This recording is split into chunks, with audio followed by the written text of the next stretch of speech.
America ലോക police ചമയുകയാണ്. എവിടെ പ്രശ്നമുണ്ടായാലും അവിടെ ചാടി വീണ് ഒരു അഭിപ്രായം പറയുക അമേരിക്കയുടെ ശീലമാണ്. ഇപ്പോഴിതാ ഈ ഇറാന്റെ വിഷയത്തിൽ അയത്തുള്ള അലി അലി ഖൊമനേയിയെ ആ അലി ഖൊമനേയി എന്ന അവരുടെ പരമോന്നത നേതാവിനെതിരെ രംഗത്ത് വന്നിരിക്കുകയാണ് അമേരിക്ക. അയത്തുള്ള അലി ഖമനേയിയെ വധിക്കും എന്ന് ഇസ്രായേൽ പറഞ്ഞിട്ടുണ്ട്. അതിന് യെസ് വെച്ചുകൊണ്ട് അമേരിക്ക രംഗത്ത് വരികയാണ്. ഈ അമേരിക്കയ്ക്ക് എന്ത് കാര്യം ഇതിലൊക്കെ ഇടപെടാൻ? അമേരിക്ക പറയുന്നതും പ്രവർത്തിക്കുന്നതും തമ്മിൽ ഒരു ഡൈക്കോട്ടമിയാണ്, വലിയൊരു വ്യത്യാസം. അതിൻ്റെ ഇൻറ്റഗ്രിറ്റി എന്ന് പറയുന്നത് ചോദ്യം ചെയ്യപ്പെടും. പ്രത്യേകിച്ചും ട്രംപ് വന്നതിന് ശേഷം ഇന്ന് പറയുന്നതല്ല നാളെ പറയും. ഓന്തിനെ പോലെ നിറം മാറിക്കൊണ്ടിരിക്കുകയാണ്. ഓന്ത് തോറ്റുപോകും. ഓന്ത് തോറ്റുപോകും. അതുപോലെ അഭിപ്രായം, ട്രംപിൻ്റെ അഭിപ്രായം ഓന്തിനേക്കാൾ, മരയോന്തിനേക്കാൾ വേഗം മാറിക്കൊണ്ടിരിക്കുക. അതുകൊണ്ടൊരു ആശയക്കുഴപ്പം അമേരിക്കയ്ക്കുണ്ട്. ആശയക്കുഴപ്പം ലോകത്തെ മുഴുവൻ ബാധിക്കുക. നോക്കൂ, ഇപ്പോൾ ഇസ്രായേലും ഇറാനുമായിട്ടുള്ള യുദ്ധത്തിൽ ആദ്യം എന്താണ് ട്രംപ് പറഞ്ഞത്? ഞങ്ങൾ ഇതറിഞ്ഞിട്ടില്ല, ഞങ്ങൾ അറിയാതെയാണ്, പങ്കെടുക്കാൻ താല്പര്യവുമില്ലെന്നാണ് പറഞ്ഞത്. ഇപ്പം വാർ റൂം സെറ്റ് ചെയ്യാൻ പോയിരിക്കുക. 2 ദിവസം കഴിഞ്ഞതേ ഉള്ളൂ. 2 ദിവസം കഴിഞ്ഞപ്പോൾ നമ്മൾ കാണുന്നത് നാറ്റോ സഖ്യരാജ്യങ്ങളുടെയും അമേരിക്കയുടെയും പടക്കപ്പലുകളെല്ലാം നമ്മുടെ ഈ മെഡിറ്ററേനിയൻ കടന്ന് ഇങ്ങനെ നമ്മുടെ അറബിക്കടലിലും അലകളിലക്കിക്കൊണ്ട് പോകുന്ന കാഴ്ചയും യുദ്ധവിമാനങ്ങൾ ഇങ്ങനെ പാറിപ്പറക്കിലേക്ക് അടുത്തുകൊണ്ടിരിക്കുക ജാഗ്രതയാണ്. അവരുടെ അമേരിക്കയുടെ ഗൾഫ് മേഖലയിലെ ക്യാമ്പുകളെല്ലാം സജീവമാവുകയും അവിടേക്ക് റീഇൻഫോഴ്സ്മെന്റുകൾ നടത്തുകയും ചെയ്യുന്ന സമാനമായിട്ടുള്ള സാഹചര്യത്തിൻ്റെ ഒരു ചിത്രമാണ് പശ്ചിമേഷ്യയിൽ വീണ്ടും ഉത്ഭവിച്ചിരിക്കുന്നത്. പശ്ചിമേഷ്യയിലെ സമാധാനത്തിൻ്റെ സൂര്യോദയത്തിന് താഴെ സമാധാനത്തിൻ്റെ, അശാന്തിയുടെ, യുദ്ധത്തിൻ്റെ കാളമേഘങ്ങൾ വീണ്ടും നിരന്നിരിക്കുന്നു. ഒരു പക്ഷേ തങ്ങൾക്ക് നേരെയുള്ള ഭീഷണികളല്ല, ഹമാസിൽ നിന്ന്, ഹൂത്തികളിൽ നിന്ന്, ഹിസ്ബുള്ളയിൽ നിന്ന് ഉള്ള ഭീതികളെ എല്ലാം തുടച്ചു മാറ്റി ഇസ്രായേൽ സുരക്ഷിതമായി യുദ്ധത്തിന് അവിടെ ഒരു അവസാനം പറയാമായിരുന്നു. ആ യുദ്ധം അവിടെ നിർത്തിയിരുന്നെങ്കിൽ ഇസ്രായേലിനെ നമ്മൾ സമ്മതിക്കുമായിരുന്നു. ഇസ്രായേൽ ചെയ്യുന്നു 100% ശരിയെന്ന് പറഞ്ഞു. യുദ്ധം അവിടെ എസ്കലേറ്റ് ചെയ്യാമായിരുന്നു. പകരം അത് എസ്കലേറ്റ് ചെയ്തുകൊണ്ട് ഇറാനിലേക്ക് പുതിയൊരു യുദ്ധമുഖം തുറക്കുകയാണ്. പശ്ചിമേഷ്യയിൽ ശാശ്വത സമാധാനം വരില്ലെന്നുള്ള ശപഥം എടുത്തിരിക്കുന്നത് പോലെ ഒരു പുതിയ യുദ്ധമുഖത്തിന് ഒന്ന് ജയിച്ചു കഴിഞ്ഞപ്പോൾ വീണ്ടും ഒന്നിനു വേണ്ടി തുടക്കം കുറിച്ചുകൊണ്ടിരിക്കുന്നത്. ഇതെന്നും പശ്ചിമേഷ്യ ഇങ്ങനെ കത്തിക്കൊണ്ടേയിരിക്കും എന്നുള്ള ഒരു ശാപം കിട്ടിയ, ശാപഗ്രസ്തമായിട്ടുള്ള ഭൂമി പോലെ പല മാറ്റിയ. ഇവിടുത്തെ പ്രധാനപ്പെട്ട പ്രശ്നം എന്തെന്ന് ചോദിച്ചാൽ, ഇപ്പോൾ പശ്ചിമേഷ്യക്ക് നേരെ ഒരു ആക്രമണം ഉണ്ടാക്കി ആദ്യം പറഞ്ഞത് അവരുടെ ആണവായുധ ശേഷി നശിപ്പിക്കുക. അത് കഴിഞ്ഞിട്ട് ഇപ്പം പറയുന്നത് അവരുടെ എലിയെപ്പോലെ മാളത്തിൽ ഒളിച്ചിരിക്കുന്ന ഖമൈനിയെ കൊല്ലുക എന്നുള്ളതാണ് ലക്ഷ്യം. അപ്പം നിങ്ങൾ പരസ്യമായിട്ട് പറയും.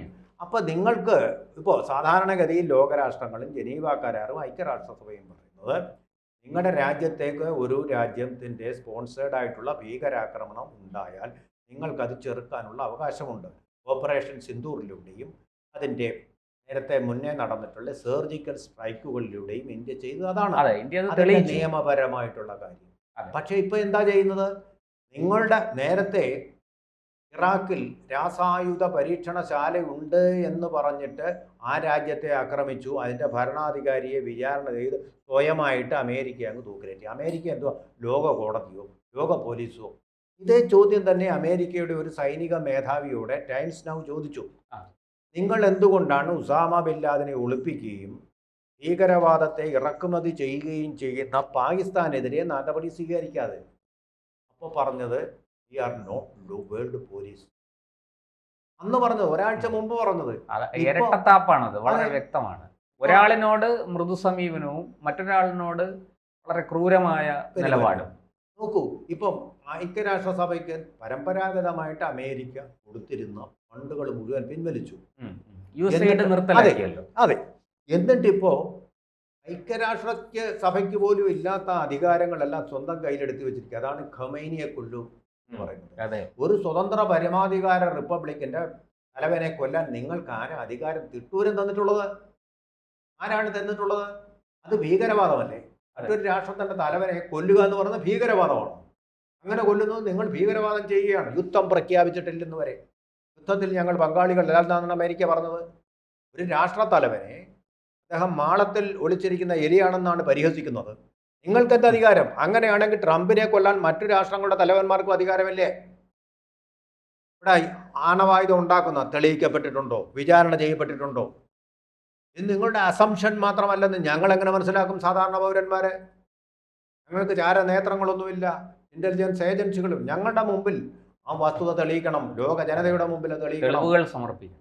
140 കോടി ജനങ്ങളുള്ള ഇന്ത്യയിൽ നിന്നാണ് ഇത് പറയുന്നത്. 6-1, ലോകത്തിന്റെ 6-1 ഇന്ത്യയിൽ നിന്നോ? ലോക ജനതയുടെ. അതെ, അല്ല നിങ്ങൾക്ക് ഏകപക്ഷീയമായിട്ട് നിങ്ങൾ ഏകാധിപതിയാണ് ട്രംപ്. ഇങ്ങനെയാണെങ്കിൽ ഒളിച്ചിരിക്കുന്ന ആളിനെ കൊല്ലുമെന്നൊക്കെ പറയാൻ നിങ്ങളുടെ കയ്യിൽ ആയുധങ്ങളുണ്ടെന്ന് പറഞ്ഞ് എന്ത് തോന്നിയാസവും കാണിക്കാനുള്ള അധികാരമാണോ? ലൈസൻസ് ആണോ അത്? അതോ ജെയിംസ് ബോണ്ടിനെ പോലെ എന്തെങ്കിലും ലൈസൻസ് ടു കിൽ ഉണ്ടോ നിങ്ങൾക്ക്? നിങ്ങൾ എന്താണ് ധരിച്ചു വെച്ചിരിക്കുന്നത്? നിങ്ങളുടെ ഈ അധികാര പ്രബദ്ധത മൂലം മറ്റു രാജ്യങ്ങൾ, ഇറാൻ എന്ന് പറയുന്ന വലിയൊരു രാജ്യമാണ്, ആ രാജ്യത്തിൻ്റെ ആളിനെ കൊല്ലാം. അങ്ങനെയാണെങ്കിൽ നിങ്ങൾ എന്തുകൊണ്ട് ഇങ്ങനെ ഈ ധൈര്യം ഉണ്ടെങ്കിൽ നിങ്ങൾ എന്തുകൊണ്ട് ഉസാമ ബിൻ ലാദൻ എന്ന് പറയുന്ന നിങ്ങളുടെ 2000 കോടി ജനങ്ങളെ കൊന്ന മനുഷ്യനെ എന്തുകൊണ്ട് ഒളിപ്പിച്ച പാകിസ്ഥാനിന് നേരെ നിങ്ങളൊരു ചെറു വിരൽ അനക്കുന്നില്ലല്ലോ? അവർ ഇന്ത്യക്ക് നേരെ ആക്രമണം നടത്തിയപ്പോൾ നിങ്ങൾ എവിടെയായിരുന്നു? നേരെ ആലെ കൊല്ലട്ടായിരുന്നല്ലോ നിങ്ങൾക്ക്. സമാധാനം, സമാധാനം, ശാന്തി. സാർ, ഈ 2000 മനുഷ്യരെ കൊന്ന ആ സംഭവത്തിന്, വേൾഡ് ട്രേഡ് സെന്റർ ആക്രമണത്തിന് തുടർന്നുള്ള ഭീകര ആക്രമണങ്ങൾക്കൊക്കെ ചുക്കാൻ പിടിച്ച ആളാണ് ഒസാമ ബിൻ ലാദൻ. ആ ബിൻ ലാദനെ ഒളിപ്പിച്ചത് പാകിസ്ഥാനാണെന്ന് വ്യക്തമാണ്. പക്ഷെ ആ പാകിസ്ഥാന് നേരെ എന്തുകൊണ്ട് അമേരിക്ക ഒരു നടപടിയും എടുക്കുന്നില്ല എന്ന് മാത്രമാണോ? ഇവിടെ ഇപ്പോൾ 6 ദിവസമായിട്ട് അവരുടെ അസീഫ് മുനീർ എന്ന് പറയുന്ന ഫീൽഡ് മാർഷലിനെ സൽക്കരിച്ചുകൊണ്ടിരിക്കുക. സ്വതന്ത്ര സഞ്ചാരം. അവനെ പിടിച്ച് ജയിലിലിടാത്ത എന്താ? അവനാണ് ഈ ഭീകരാക്രമണം നടത്തിയത്. അയാൾക്കെതിരെ അമേരിക്കയിൽ വലിയ പ്രതിഷേധം ഉയരുന്നുണ്ട്. അപ്പൊ അതെ, പ്രതിഷേധം ഉണ്ടായിരിക്കുന്നത്. അതെ, എന്നിട്ടും അമേരിക്കൻ ഭരണകൂടം എന്തുകൊണ്ട് ഈ നടപടി എടുക്കുന്നില്ല, അല്ലെങ്കിൽ പാകിസ്ഥാനെ പിന്തുണയ്ക്കുന്നു? മാസ് മർഡറർ എന്നാണ് പറഞ്ഞിരിക്കുന്നത്. അതെ അതെ, കൂട്ടക്കൊലപാതകം. നിങ്ങളെ ഓർത്ത് ലജ്ജിക്കുന്നു. അങ്ങനെയാണ് പറഞ്ഞിരിക്കുന്നത്. അതെ, അമേരിക്കയെ പ്രതിഷേധം. അമേരിക്ക വിളിച്ച് അങ്ങ് സൽക്കരിക്കുക, അങ്ങ് സൽക്കരിച്ചുകൊണ്ടിരിക്കുക ഇവനെ, ഈ ഭീകരവാദിയെ. നിങ്ങൾ അവനെ പിടിച്ച് ജയിലിലിട്. ഞാൻ പറയട്ടെ, ഒരു കാര്യം കൂടെ പറയട്ടെ. അവനെ പിടിച്ച് തൂക്കിലേറ്റാൻ നിങ്ങൾക്ക് ചുണയുണ്ടോ? ചുണയുണ്ടെങ്കിൽ ഞങ്ങൾക്ക് ഈ ഇറാനിലെ ഭരണാധികാരിയെ കൊല്ലാൻ നിങ്ങൾക്ക് അവകാശമുണ്ടെന്ന് പറയും. എന്ന് മാത്രമല്ലല്ലോ, ഈ ഭരണാധികാരി അല്ലേ പറഞ്ഞിരിക്കും ഇറാന് നേരെ ആക്രമണം ഉണ്ടായി ഞങ്ങളുടെ ആറ്റമിക് ബോംബ് പ്രയോഗിക്കുമെന്ന് പറഞ്ഞ ആ രാഷ്ട്രത്തിന്റെ സൈനിക മേധാവിയെ നിങ്ങൾ പാമ്പിന് പാൽ കൊടുക്കുകയാണ്. പണ്ടൊരിക്കൽ ഒരു ഭരണാധികാരി പറഞ്ഞ കാര്യമാണ്, ഞങ്ങളുടെ നാട്ടിലും ആക്രമണം. ശശി തരൂർ പറഞ്ഞതാണ് ഈ സന്ദർശനത്തിടയ്ക്ക്, ഞങ്ങളുടെ നാട്ടില് ഉണ്ട് ഭീകരാക്രമണം. അപ്പോൾ പറഞ്ഞ കാര്യം എന്താണെന്ന് അറിയാമോ? നിങ്ങൾ പാമ്പുകളെ വിഷം കൊടുത്ത് വളർത്തിയാൽ അത് അയൽപക്കക്കാരനെ മാത്രമല്ല ആക്രമിക്കുക എന്ന് മനസ്സിലാക്കണം. നിങ്ങളെ ആക്രമിക്കും. അമേരിക്ക ഇത് മനസ്സിലാക്കണം. ട്രംപിനെ ഇതുപോലെ കൊല്ലുമെന്നും പറഞ്ഞ് വേറെ രാഷ്ട്രങ്ങൾ ഇനി വരും. ഇപ്പം തന്നെ 20 രാഷ്ട്രങ്ങൾ ഗൾഫ് മേഖലയിൽ ഈ ആക്രമണത്തെ അപലപിച്ചിരിക്കുക, ഇറാനോടൊപ്പം നിൽക്കുമെന്നും പറഞ്ഞിരിക്കുകയാണ്. നിങ്ങൾ മര്യാദയ്ക്കുള്ളത് ഇതുവരെ ചെയ്തത്. ഹസ്ബള്ളയെ ഒതുക്കിയത്, അതുപോലെ ഹമാസിനെ ഒതുക്കിയത് നിങ്ങളെ അഭിനന്ദിക്കുന്നു, നല്ല കാര്യം തന്നെ. പക്ഷേ ഒരു പരമാധികാര രാഷ്ട്രത്തിൻ്റെ ഭരണാധികാരി സദ്ദാം ഹുസൈനെ കൊന്ന പോലെ കൊല്ലാനുള്ള നിങ്ങളുടെ ലക്ഷ്യം, എന്തധികാരമാണ് നിങ്ങൾക്കുള്ളത്? അതിൽ പ്രതിഷേധമുണ്ട് ലോക ജനതയ്ക്ക്. സാധാരണക്കാരെന്നുള്ള നിലയിൽ, പ്രത്യേകിച്ച് നിക്ഷിപ്ത താല്പര്യങ്ങളില്ലാത്ത ജനത എന്നുള്ള നിലയിൽ ഞങ്ങളതിൽ പ്രതിഷേധിക്കും. അതാണ് പറഞ്ഞത്. ധാർമ്മികമായിരിക്കണം. അല്ല എന്തിനു വേണ്ടി കുറേ മുസ്ലിങ്ങളെ അങ്ങ് കൊല്ലുക എന്നുള്ളതല്ല ലക്ഷ്യം. ധാർമ്മികമായി പ്രവർത്തിക്കുന്നവരെയാണ് കൊല്ലേണ്ടത്.